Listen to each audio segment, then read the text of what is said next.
Netizen, selamat datang di channel Diatura, channel yang ngebahas dunia perfilman, yaitu rekomendasi film, kontroversi, berita, dan fakta tentang dunia film. Bersama gue Jibril, dan kali ini kita ada di segmen Diatri.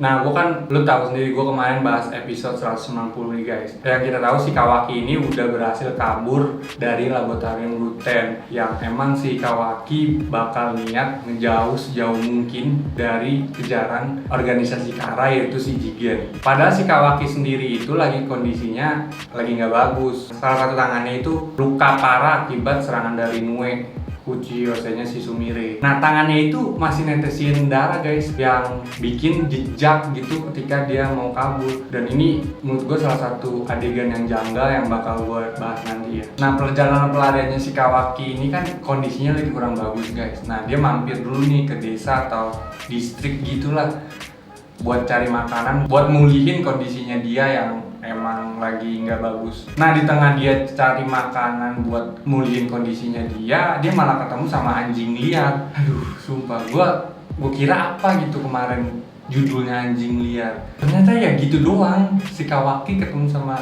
anjing liar. Ya emang si anjing liar dan Kawaki ini tolong menolong.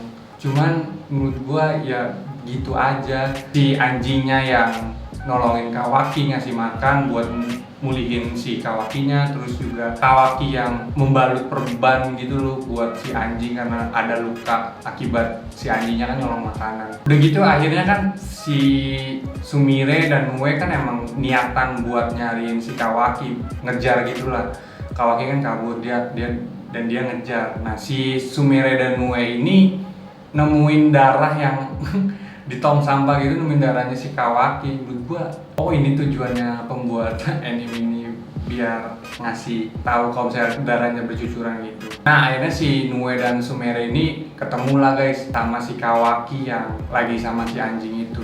Sumpah di sini gue udah excited banget, mereka bakal gelut besar atau enggak sengaja mereka gelut gitulah biar episode ini nggak anyap-anyap banget. Tapi yang gue ekspektasiin itu ternyata nggak terjadi coba. Si Sumire malah curhat kalau misalnya dia tahu banget kondisi hatinya si Kawaki karena dia pernah ngalamin hal semacam itu sebelumnya.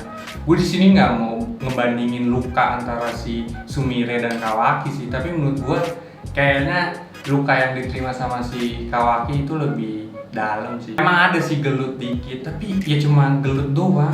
Nah, terus si Boruto dan kawan-kawan, si Mitsuki dan Sarada temulah sama si Sumire, Kawaki, Nue yang emang lagi gelut gitu. Terus juga ada polisi Konoha yang ada di lokasi itu juga. Sebelumnya kan si Boruto sama tim 7 ngira kalau Kawaki ini bakal ke tempat kereta gitu loh, makanya mereka ke stasiun buat ngejar si Kawaki, tapi ternyata enggak. Dan menurut gue di sini ada bagian yang menurut gue aneh banget, dan kayaknya gue harus mention sekarang karena si polisi Konoha itu nyerang si Kawaki, padahal di sampingnya itu ada Sumire yang jelas-jelas anggota Konoha, dan gara-gara serangannya itu si Sumire jadi luka gitu loh, sedangkan si Kawaki berhasil kabur.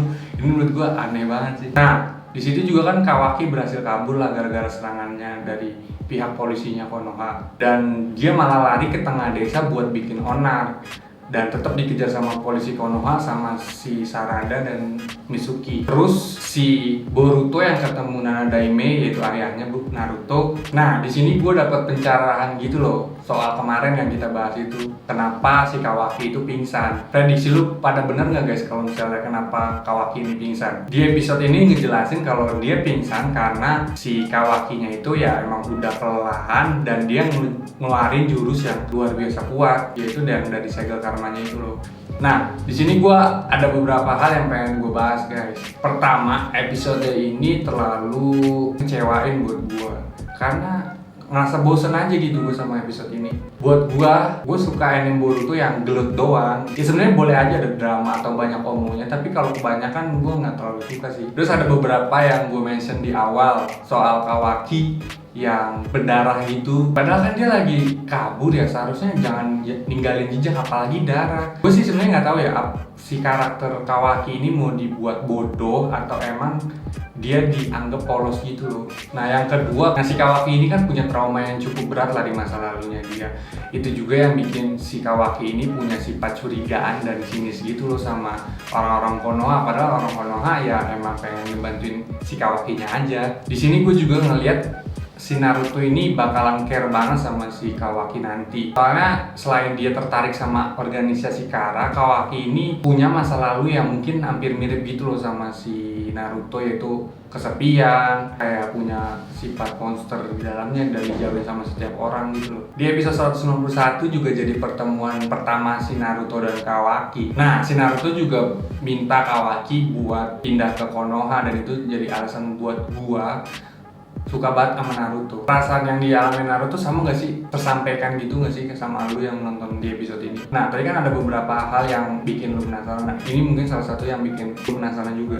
Nah, pas luka yang di bagian tangannya si Kawaki kan si Sumire ngeliat dan itu udah sembuh. Artinya lumayan cepet lah regenerasi si Kawaki ini terhadap luka-luka yang ada di tubuhnya. Di sini sih kalau kata gue ya, si Kawaki ini jadi manusia hybrid gitu loh guys. Soalnya si Kawaki kan emang sebelumnya ada di organisasi Kara, dan organisasi Kara itu perlu yang namanya wadah buat ngendalin Jubi. Video sebelumnya kan gue udah pernah mention kalau misalnya di episode 192 itu bakal bahas masa lalu. Nah, tapi gue belum tahu nih masa lalunya siapa, dan gue dapat pencerahan di episode 191 dimana di akhir video, di akhir film anime di episode 191 ternyata masa lalu Kawaki yang bakal dibahas. Dan episode 192 ini juga bakal jadi episode terakhir di bulan Maret. Nah, dari yang gue baca sinopsisnya, dia itu punya masa lalu yang emang udah mengerikan gitu loh sama si ayahnya.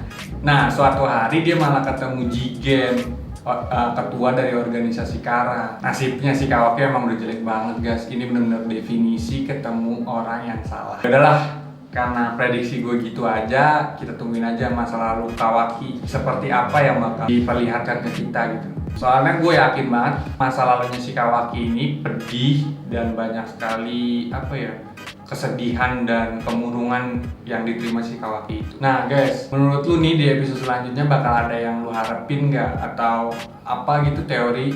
Lu bisa tulis ini di kolom komentar biar kita diskusi bareng-bareng. Dan lu jangan lupa juga buat klik tombol subscribe, like, and share video ini ke wibu-wibu Boruto.